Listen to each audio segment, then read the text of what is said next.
Hi, I'm Bob Schrupp, physical therapist. Brad Heineck, physical therapist. And together we are the most famous physical therapists on the internet. In our opinion, of course, Brad, Bob. we just did a video on knock-kneed. We were what causes your knees to become knock-kneed, and and also what the result of that is if you know you have it for a long time period of time. We're going to go over some exercises today that may help. I don't think it would correct it, but it might help stop it from progressing as rapidly as it is. Yeah, I think it depends on what degree you have it. If you're severely knock-kneed or have that bow-legged, not the bow-legged, but the knock-kneed, it gets to the point where it gets beyond beyond help. Yeah, with exercises. Yeah. Surgery is a different story, but let's get to the exercises, Bob. You were going to mention real quickly, Brad, that if you are knock-kneed, though, one of the things you do want to correct is if you're flat-footed, you may want to get an orthotic, or you may want to get, you said, a motion control shoe. Right. You can, any of the big manufacturers, New Balance, Adidas, Nike, all those make motion control shoes. You go to a good shoe store, say you want to have something for your feet to correct your flat-footed, they'll know. Sure. They're all in line. They're a little expensive, 150 bucks or so a piece. And then, of course, orthotics or inserts you can put in there to help keep that arch from flattening out. As far as the exercises that we want to get into, the muscles here. Bob, he's interrupting me. The muscles here can get tight.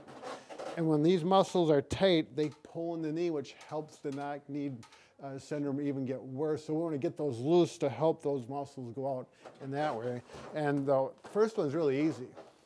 You can just, you know, if you're able to get in this position, your knees may be up to here and you're feeling the tightness right here, and those muscles need to get stretched. It's kind of nice. You take your hands, grab your ankles, elbows here, and relax and breathe out and relax and push down and feel those muscles stretch. I can feel them. I can feel them right about there getting a good stretch. But if you've got tight muscles in that area, you're probably going to be up in here and working on that stretch. Okay. And some people do it both ways. Some do a good long stretch, and some do pressure on, pressure off, or maybe a little bit of both. Yeah, you can alternate it. Usually 30 seconds of pressure on the long stretches. Usually 30 seconds, you're kind of wore out. Now, and if you're doing pressure on, pressure off, 10 to 15 reps can be effective.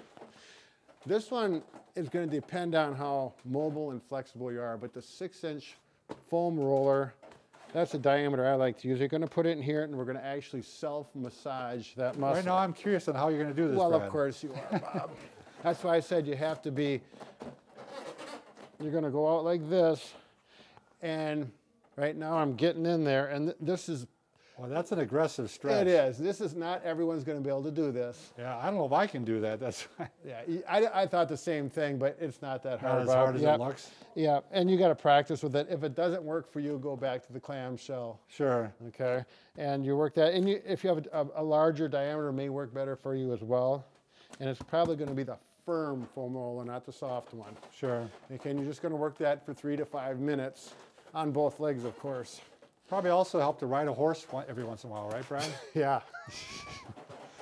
Oh, Bob.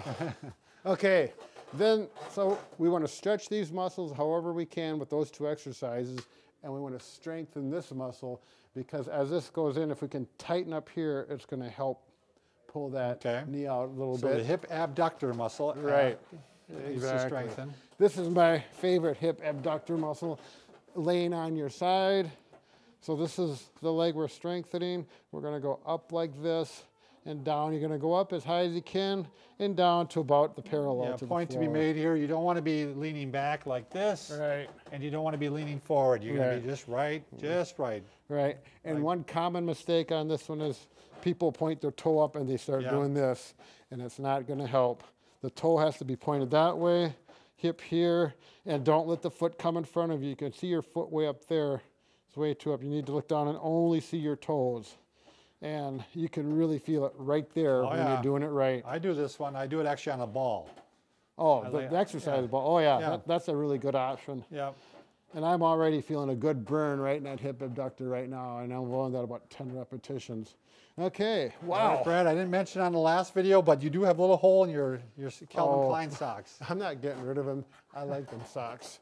All right, so those are the 3 exercises. Good luck with them, and be healthy. Exactly.